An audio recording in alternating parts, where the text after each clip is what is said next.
Have you ever felt the ground shift beneath you when you're standing still? Like you're on a boat or a bus that's suddenly braking, even though you're just standing in your living room? Millions of people worldwide report these sensations. Low frequency hums, vibrations, the feeling of movement when nothing's moving. What if these aren't just random phenomena? What if they're clues to something we've fundamentally misunderstood about our planet? Here's what mainstream science tells us. Earth has a molten outer core and a solid iron inner core. But here's the thing. We've never actually been there. That's true. Our deepest drilling, the Kola Super Deep Borehole, reached only about 7.5 miles. The core is nearly 4,000 miles down. So let's question the assumption. What if, instead of molten rock, the core is actually a series of solid spheres, 5 to 25 concentric layers, each one spinning at different speeds and directions?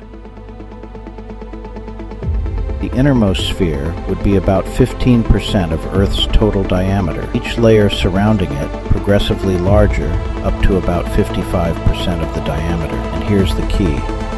Oil. Not at the surface level where we extract it, but deep oil under extreme pressure, acting as lubricant between these rotating layers. But oil is found in sedimentary rock formations in the upper crust, not anywhere near the core. How would it get down there? Under enough pressure, the laws of physics could alter. Oil that's lighter than water at the surface might behave completely differently 4,000 miles down.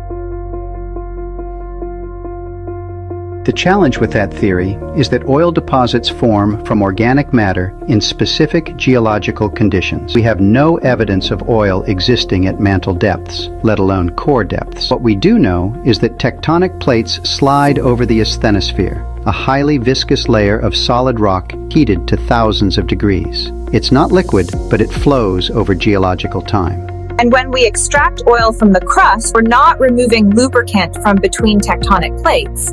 We're emptying microscopic pores in sedimentary rock. The pores collapse, which can cause subsidence, the ground sinking slightly. But here's my question. With billions of barrels extracted, at what point does subsidence become catastrophic collapse? That's a legitimate concern in some regions. Subsidence has caused measurable sinking in parts of California, Texas, and Indonesia.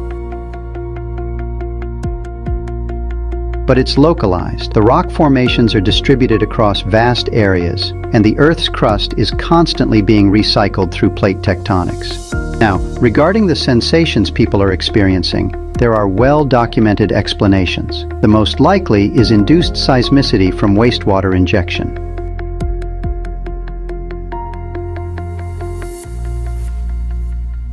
Oil companies dispose of millions of gallons of wastewater by pumping it deep underground. This increases pressure on ancient fault lines, causing them to slip. The result is small, localized earthquakes. Oklahoma, for example, went from averaging 1 to 2 earthquakes per year to over 900 after wastewater injection increased. I don't dispute that induced seismicity is real, but it doesn't explain everything. My roommate of 20 plus years has a rare form of vertigo with no consistent trigger. Recently, I've been able to correlate her episodes with high seismic activity, not just nearby tremors, seismic events happening across the planet. If these rotating core layers exist, their gyroscopic interactions could generate vibrations that propagate through the entire planet.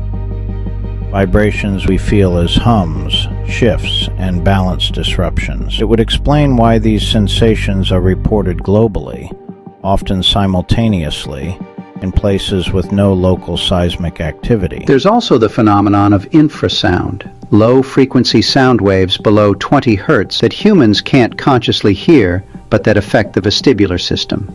Your inner ear vibrates in response to infrasound, and your brain interprets this as physical movement. It's why people report feeling like they're on a boat or a braking bus. Infrasound can be generated by industrial equipment, wind turbines, even ocean storms. It travels for miles and affects people differently based on their sensitivity. But here's the problem. Infrasound and induced seismicity only explain about 22% of reported cases. That's true. The so-called sky trumpets, those low-frequency groans and hums, are documented worldwide, and most remain unexplained. Some are attributed to atmospheric acoustic resonance, where industrial sounds reflect off temperature layers in the atmosphere. But that doesn't account for the majority. Which brings us back to the question, what's happening deep inside the Earth that we can't see or measure directly?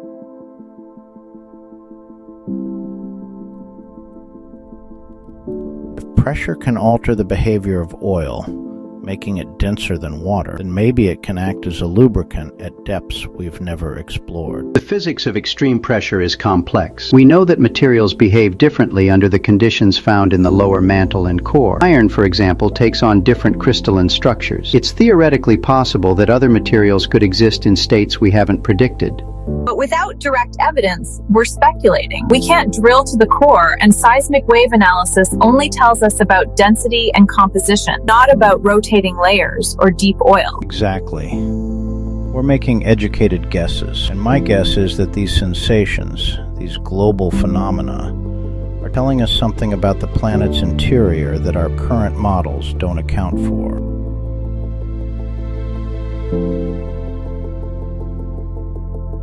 What we can say with confidence is that the Earth is far more dynamic than most people realize. We've never been to the core. Our models are based on indirect measurements, seismic waves, magnetic field data, meteorite composition. There's a lot we simply don't know. And that's what makes this conversation so fascinating. We have mainstream explanations that work for some phenomena, alternative theories that ask important questions, and a huge gap in our direct knowledge.